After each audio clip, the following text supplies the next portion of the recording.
And now I'd like to turn things over to this evening's moderator, former Speaker of the House of Commons, the Honourable Peter Milliken.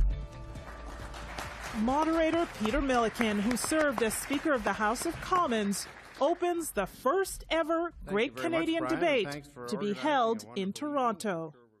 Canada has been historically at the forefront of efforts to do the heavy lifting when international peace and security was threatened. Today, that threat is from terrorist groups. One of the side effects of creating extremely safe societies in Western countries is that we become horribly terrified whenever that fabric of safety is broken, and it becomes a political matter. Former Minister of Citizenship and Immigration Chris Alexander, who is also a former Canadian ambassador to Afghanistan, squares off with journalist Jonathan Kay, editor of the Walrus magazine and a popular TV commentator. What is it about debating that you enjoy? Well, I like debating because you're able to actually put your ideas to the test. A lot of debaters, including me, are also opinion writers, and it's one thing to write 800 words when nobody's interrupting you or pointing out the flaws in your argument, but it's another thing to be in front of a live crowd and say things that 5 minutes later could be skewered as illogical or simply wrong. People don't come with their B game to a debate. They ask the question they really care about, and when you're trying to put your push back on an argument your opponent is making, you need the arguments that work best. Hundreds turned out for the event, put on by the MacDonald Laurier Institute, a national public policy think tank.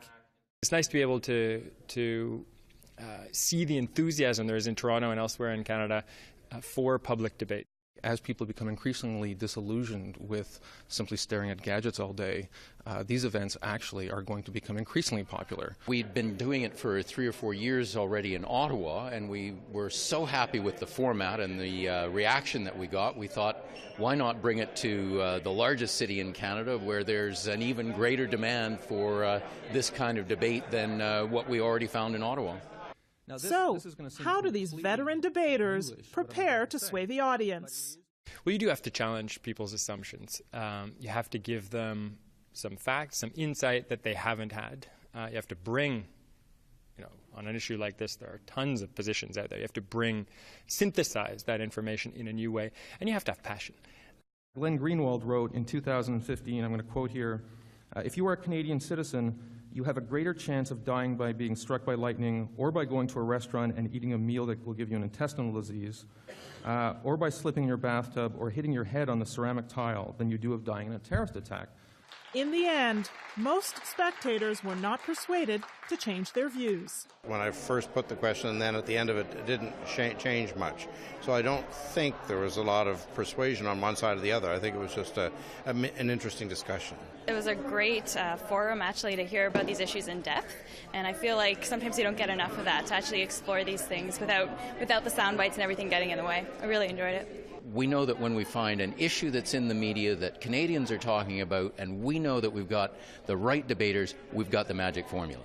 You can watch for the complete debate on CPAC. It will also be available online at www.cpac.ca. Reporting from Toronto, Ontario, I'm Heather Seaman.